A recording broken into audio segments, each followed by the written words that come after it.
Welcome to Japan. But first, how did we get there? Day 0. Departure. Detroit Metropolitan Wayne County Area, also known as DTW. We don't have too many pictures or videos of this place because it's not that interesting, but they do have this really cool subway train. We didn't need to ride it as we were already at our gate, but we decided to ride it anyway for fun. Here's the airplane we flew on though, the Airbus A350. After saying goodbye to the really cool train, we got ready for our 13-hour flight. This is probably the worst part of the trip. We had economy seats and it was pretty cramped in there. Neither of us could sleep on the plane. By the time we took off, I had already been awake for almost 12 hours now. One really cool feature of Delta planes though is they give you this little screen and you can see the flight path. You can see we flew around Russian airspace, thank God, and spent most of our time flying through Alaska and Canada. You also get this screen where you can see what's in front of you, your current altitude, and your current speed. You can also just watch movies on the screen, but I don't really watch movies. After 13 hours, we finally landed. The local time was around 4:30 p.m. In American time, this was 3:30 a.m. We didn't leave the airport until about 6:30 or 7. That's because immigration and customs took a while. Also, I had to figure out how to get us the hell out of the place. The main thing I wanted to do on the day that we landed was to go to this Made in Abyss pop-up shop. These stores are only open for a few weeks at a time, and then they're gone forever. This store is going to close this Tuesday afternoon, so we had to be quick. The problem is that I have never stayed awake for more than 24 hours before in my life, and it had already been 26 hours by this point. We needed to get to our hotel. We didn't take too many pictures or videos of that night as we were too tired and just wanted to get to the hotel. Once we got into our room, we found out we could actually see Tokyo Tower. This was the view we'd be seeing every night. We also stopped at a local convenience store and picked up onigiris and snacks. Some information before day one. Did you know there are over 55,000 convenience stores in Tokyo? 22,000 of them are 7-Eleven alone. Their convenience stores are a lot more convenient than American ones. Here's the size of Japan compared to the United States. Here's the size of Tokyo compared to the Ohio area.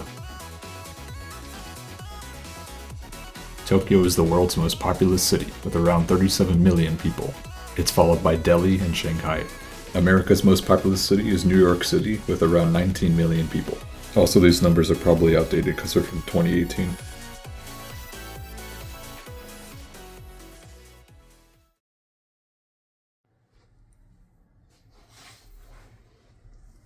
Day 1. Culture and Asakusa.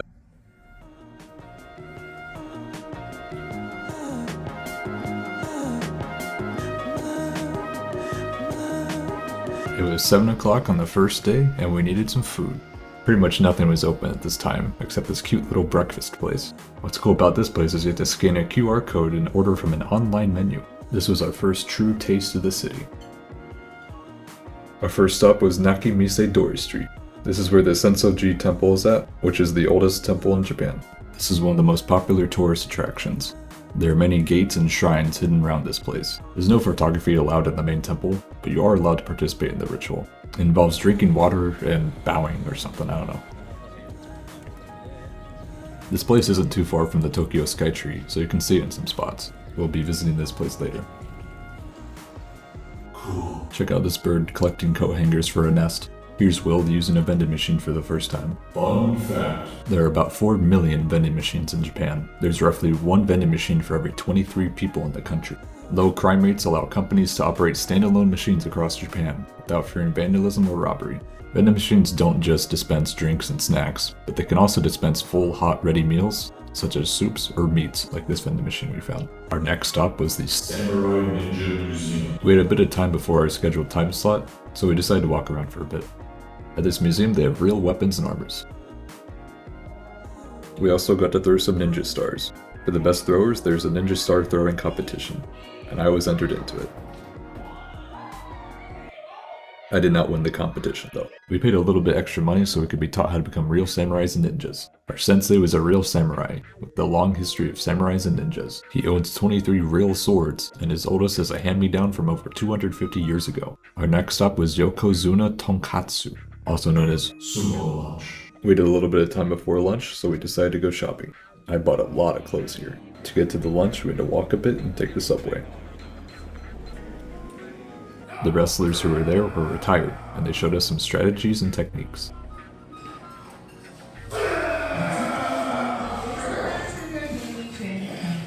You also had the opportunity to fight the sumo wrestlers themselves.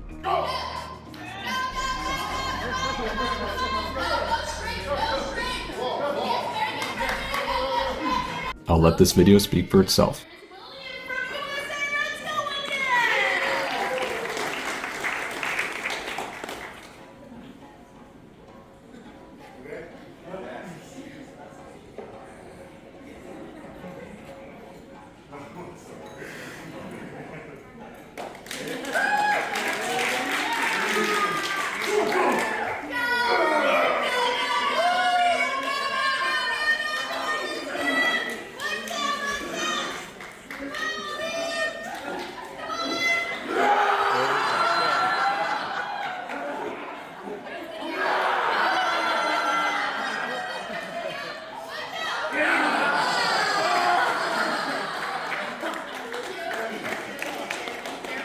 So yeah, that was a lot of fun. Good food too. Next stop, Tokyo Skytree. But we actually had time to go to the Made in Abyss pop-up shop, so we went and did that first. This tower was completed in 2011 with a height of 634 meters, also known as 2080 Freedom Units. This makes it the tallest tower in the world, and the third tallest structure in the world.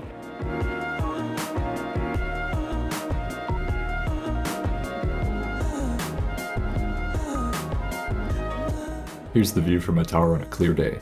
Notice how you can see Mount Fuji, which is about 65 miles away from here. They have these TVs in each direction of the tower that point out landmarks that you can see. We went to the cafe and drunk some drinks. Mocktails, as they call them. You can also stand on this glass floor. The last stop of the day was the Sumata Riverwalk, which is just a bridge you can walk over. To get there, we had to go through this little park. Not much else to say.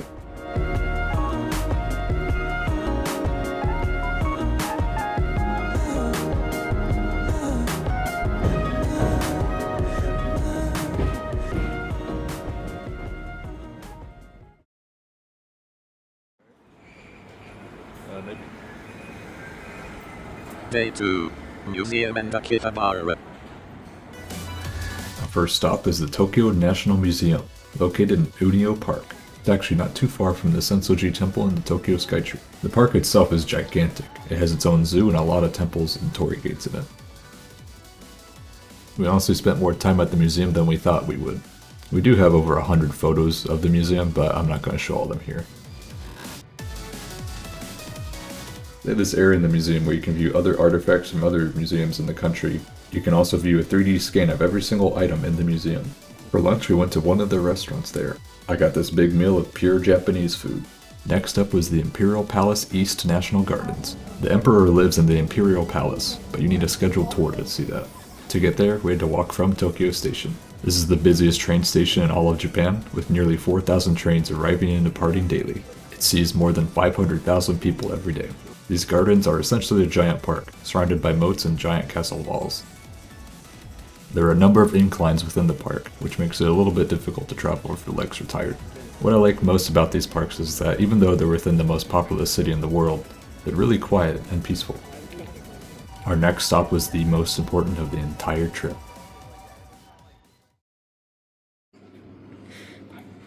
Oh, he wants my food. He wants my food. It's my food.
This is propaganda, don't look at it. After being happy for the first time in my life, we went to Yoribashi Akeba.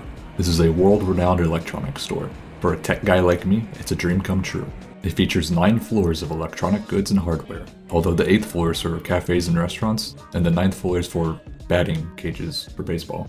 Why the hell did they put these here? What's really cool about this store, and most stores in Japan, is that they have the products out on display, so you can try them out for yourselves. Same for displays. They probably have a couple hundred monitors out at a single time. Check out this $5,000 Shark PC. As a guy who builds computers a lot, this could be my one-stop shop for everything.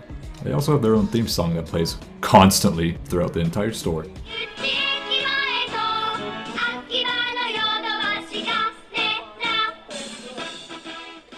It's not just electronics they sell actually, they have a bunch of figurines and toys. For example, they have Warhammer figures, car models, ship models, plane models, you have to build them yourselves though. They also have a bunch of train models. Be sure to check out the Minecraft movie on April 25th.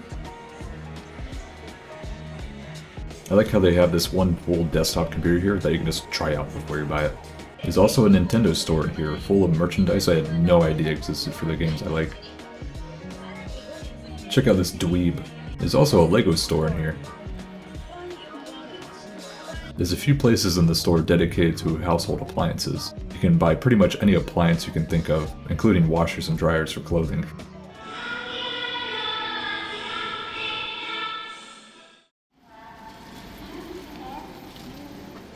Welcome to Akihabara. This is the major shopping district for video games and anime. There are arcades everywhere and hidden shops full of electronic goods. Just walking down the street gives you information overload.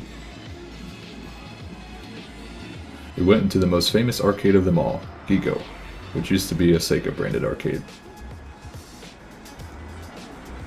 We played a lot of games in here, but most areas don't allow photography. There's this rhythm game that we played. We played this Minecraft game. I didn't really like it, it kinda sucked. We played that famous drum game. Will played this game where you control women and they have guns on them. They're boats. Gun boats. Gun women boats. This place is absolutely stunning at night. Also at night is when all the maids come out. There's a lot of maid cafes and women try to get you to go in them. We stopped at this pretty famous retro store called Super Potato. It has a bunch of old games and consoles that you can get for pretty cheap. You can get Nintendo 64s for around $30, and they work, and look like they're in mint condition. We ended the night by going to this Final Fantasy themed cafe. It was kind of mid, I'll be honest with you. We did not get enough pictures and videos of this place. We didn't do it justice. This is definitely my favorite district out of every district we went to. I could easily spend 3 days here and still have more stuff to do.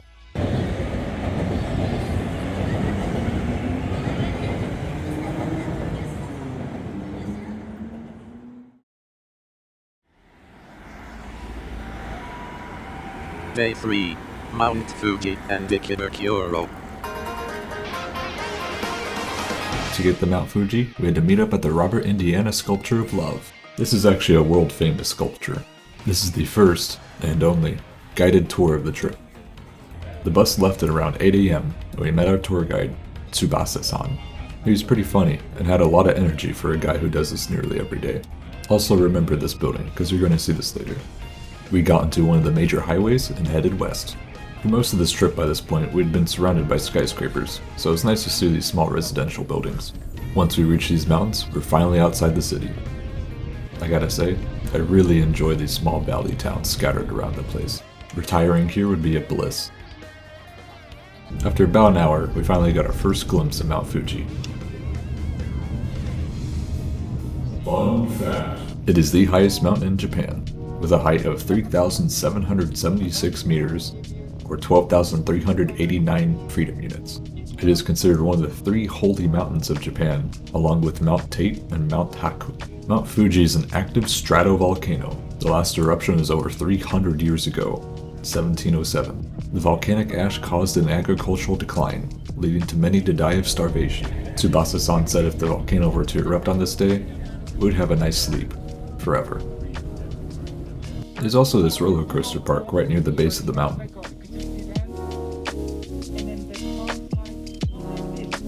After about 40 minutes of driving up the mountain, we finally reached the 5th station of Mount Fuji. There are a total of 9 of these stations, or resting points. The 5th station is 2,300 meters high, with the next station only 90 meters above that. The 5th station is where most tourists stop at if they're not actually going to climb the mountain. It's probably because there's like 4 souvenir shops here. There is also some unique candy up here, themed for Mount Fuji. Being up this high gives you a nice view of the valleys.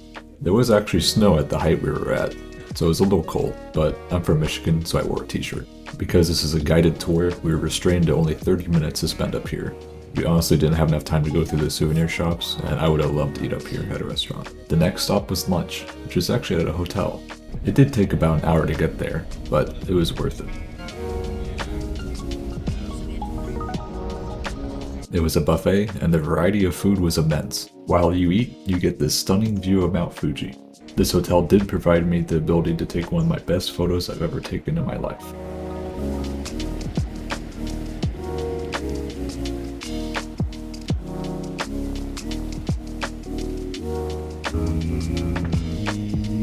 Next on the itinerary was Mount Hokone gondola rides. We did have to travel around 30 to 40 minutes to get there.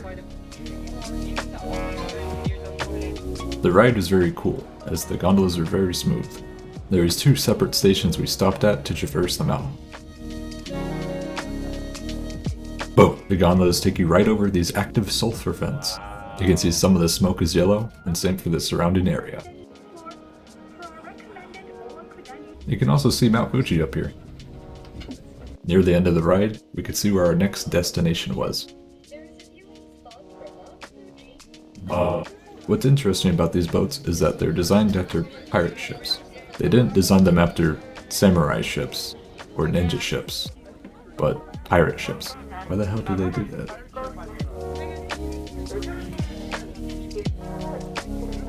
The boat was a 30-minute ride across Lake Ashi. The interior design of the place was actually pretty elegant. There's also a bar on the inside that you can buy pretty much only beer from. Also, they stuffed this boat full of other people. They make a lot of money from this.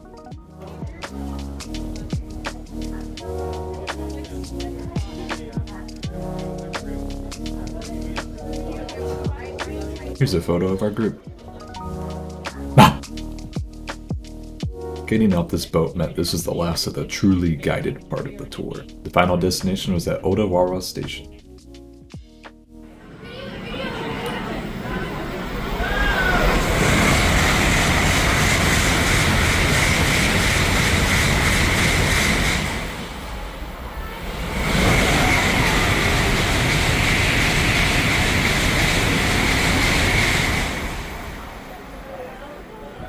Having bullet train speed right in front of you is an immense feeling.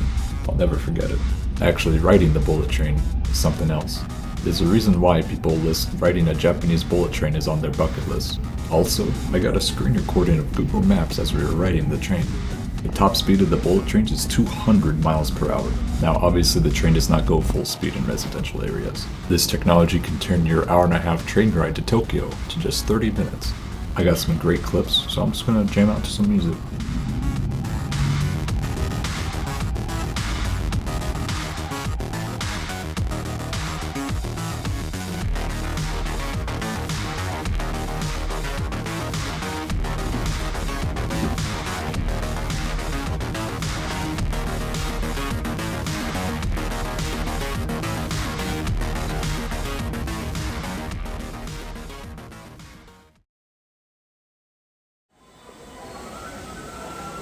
Welcome to Nakano Broadway. This is a bustling shopping center with a bunch of shops and places to eat. Admittedly, we didn't get a lot of pictures or videos of the shops themselves as they're like 90% anime stuff, but there were a few game stores. This is a working PlayStation 1 with a controller for around $25 US. There's also a few shops for model cars and trains and stuff like that. I have to include this in the video. We went into McDonald's there. This is their burger menu, specifically after 5 p.m. Check out this meal we got. Want to see how much it costs? The receipt's right there. Oh look, it's around $15 US for 2 large meals. In America, this could easily be $25 or more, especially in cities. Our final stop for the night was at Ekibukuro. This district is essentially an Akihabara light. It's seen as more upscale and trendy. It still retains that Akihabara feel with all of its lights and information that gets thrown at you from every direction. Admittedly, I was really tired at this point, but we went inside this Animate store, which is essentially a anime store. One cool thing they had was that they had the art books for most of the modern From Software games. After visiting that store, we went back to the hotel. And this is what Japanese TV looks like if you're curious.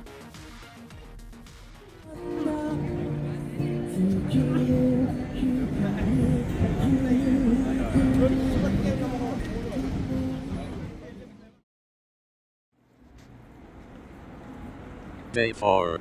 Tokyo Tower and Shibuya. Our hotel was only a mile away from Tokyo Tower, so we started walking. We arrived 30 minutes early for our scheduled time slot, so we just sit around for a bit. We specifically got the top deck tour. Basically, the staff were really nice to us and gave us drinks. Our ticket was right at the opening, which meant almost no other tourists were there. Fun fact: Tokyo Tower was completed in 1958.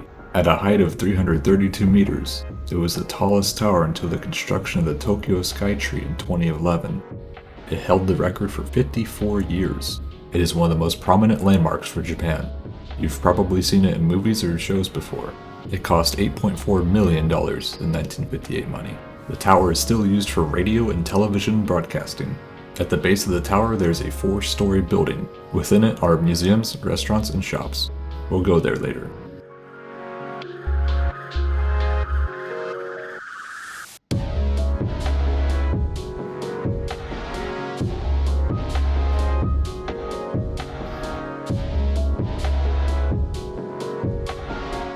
This top deck is made to resemble diamonds, which is why their highest costing ticket is called the Diamond Tour. The thing I like the most about this city is that you can just keep zooming in, and the city will always be there.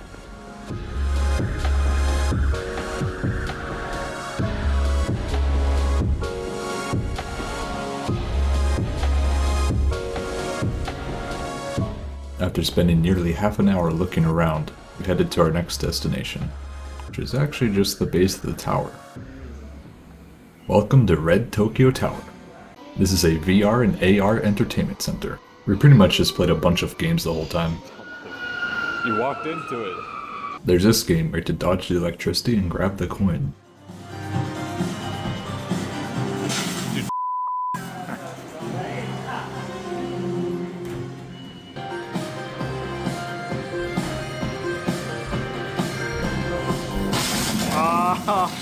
Your hand.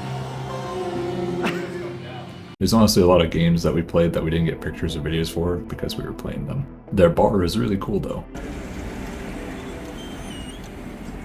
Welcome to Shibuya. This is a commercial district that is really busy. We had a few things we wanted to do here. First, we went to Shibuya Sky. This is just a normal skyscraper, but it has an observatory on the roof. The sky had cleared up a bit since we went to the tower. We could see a little bit further.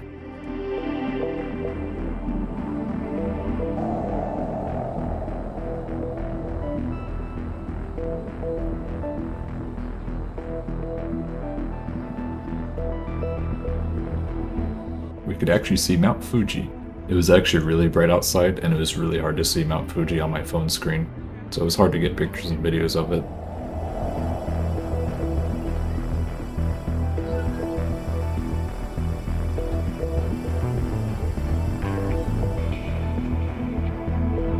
Yay! To get to the next destination, we had to cross Shibuya Crossing. This is the world's busiest pedestrian crossing, with as many as 3,000 people crossing at any time.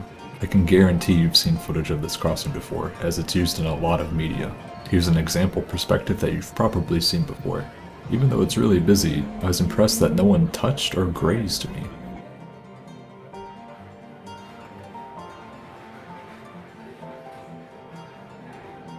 Welcome to the Lost Bar. This bar is hidden behind some gacha machines. It's run by Chris Broad. His YouTube channel is Abroad in Japan. I've been watching him for about 8 years now, so I had to come here. Well guys, we finally did it. We went and opened a real physical bar right here in the middle of Tokyo. Not a one-week pop-up like we did in Kyoto last year, but a bar that will hopefully be here long into the future. Our next destination was Shibuya Parko. This is a shopping mall. The top floor mainly consists of video game stuff. There's an official Pokemon store, Nintendo store, Capcom store, and more. The Nintendo store is a bit surprising because they had almost no Switch 2 stuff, even though it's launching in a few weeks from this time. There's also a Godzilla store. Sheen. For dinner, I wanted to try some Wagyu beef, so we went to this Shogun burger place. Here's the burgers, and here's the receipt. That's about $55 US.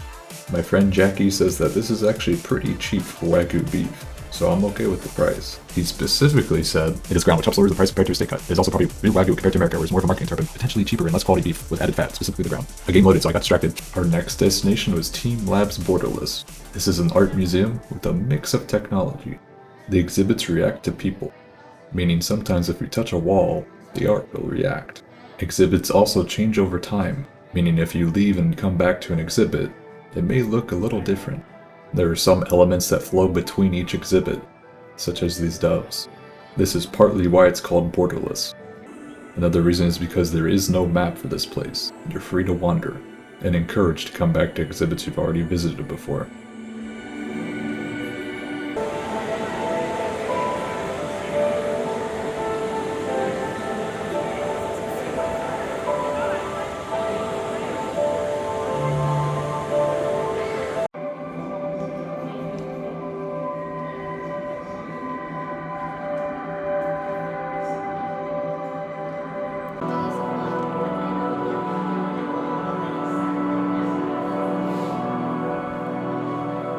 This is the tea garden, where the exhibit reacts to your tea.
Our final stop for the day was the Tokyo Metropolitan Government Building. This is the government building for Tokyo.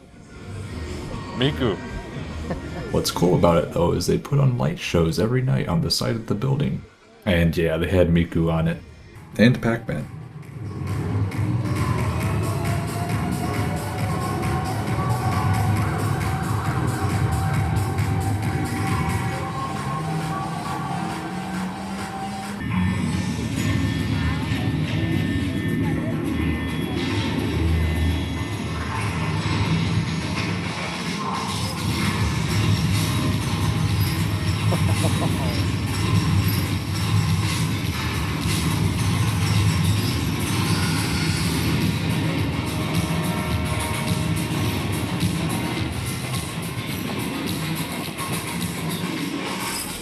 Their government building also has an observatory deck at the top.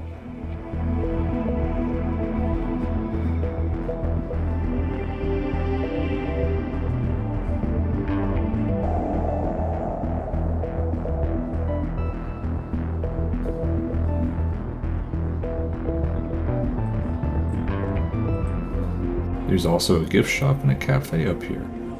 Since when does your government building do all this?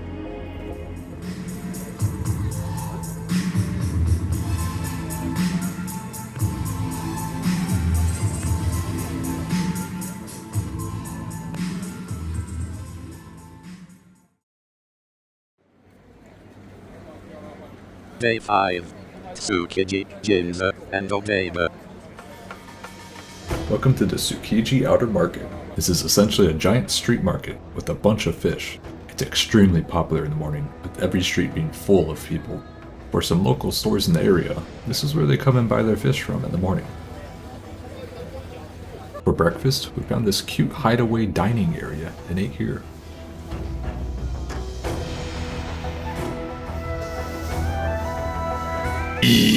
After eating, we headed over to Ginza. This is a very high-end shopping district. Though admittedly there were some stores within our pay grade. We went to the Uniqlo flagship store, which is 12 stories tall. We both bought a crap ton of clothes here. Nissan has a show floor here where you can come in and check out these vehicles.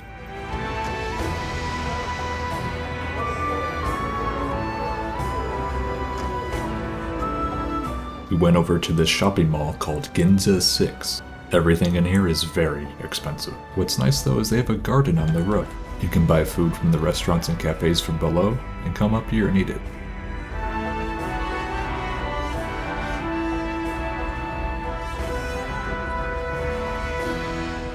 Our next stop was in Odaiba. This is one of the 11 artificial islands around Tokyo. It was originally built in the 1850s for defensive purposes. It is now a major commercial, residential, and leisure area. Welcome to Team Lab's Planets. With your entire body, immerse, perceive, and become one with the art. Yeah, sure, okay. This one's a little different than the other one, because in this one you actually get a little moist. My phone's waterproof. Mine's not.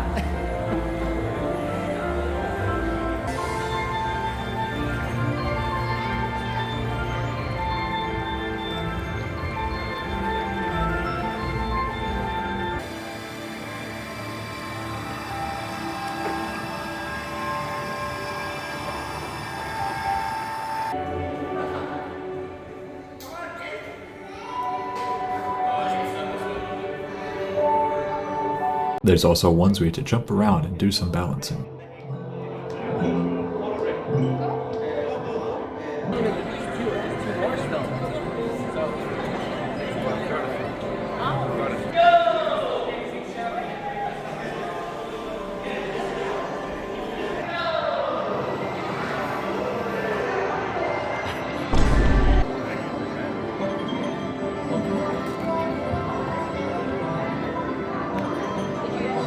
In this exhibit, if you download an app on your phone, you can capture the animals that appear on the wall. Every animal in here is extinct, and the app teaches you about the animal that you capture. Where's my net? It's a whale. In this one, you pick up objects and place them around the place, and the little drawings will react.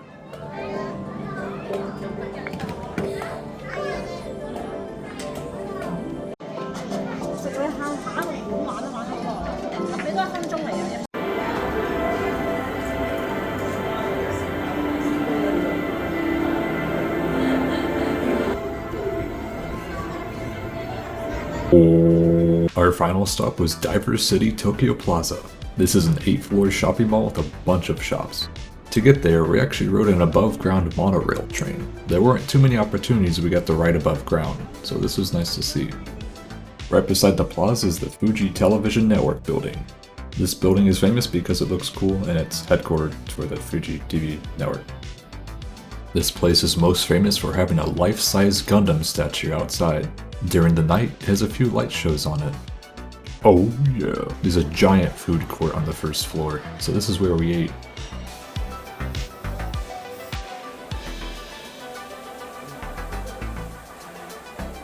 There's an official Studio Ghibli store, Lego store, and Sanrio store. Here's some footage of some of the stores.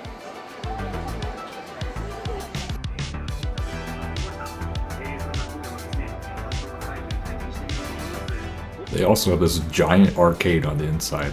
We played a few games here, including Mario Kart. I got a picture of these women. I don't know who any of them are, but they seem happy to see me. After all that, it was time to head back to the hotel, and this would be our final train ride to the hotel.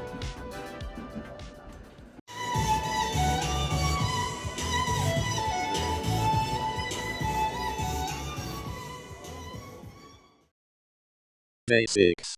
Departure. Before we actually leave this place, I gotta talk about the toilets, man. These toilets are goddamn amazing. They have more features than my car. These toilets have heated seats, and my car doesn't even have heated seats. Why the hell would I buy a car when I should just buy this toilet? After saying goodbye to the toilet and the hotel staff, we headed for the airport. This is the only rainy day for the trip. I guess you could say it resembles the sadness for leaving this beautiful place. As we took off, me and Will both started crying a lot. It's because we'd missed this city, and also because we had a 12-hour flight. The keen eye among you may have noticed that this is a shorter flight on the way back than on the way here. That's because of jet streams, baby. Because we were flying nearly 600 miles per hour towards east, we got to experience nighttime for only 4 hours, and a sunrise. And this here marks the end of our journey.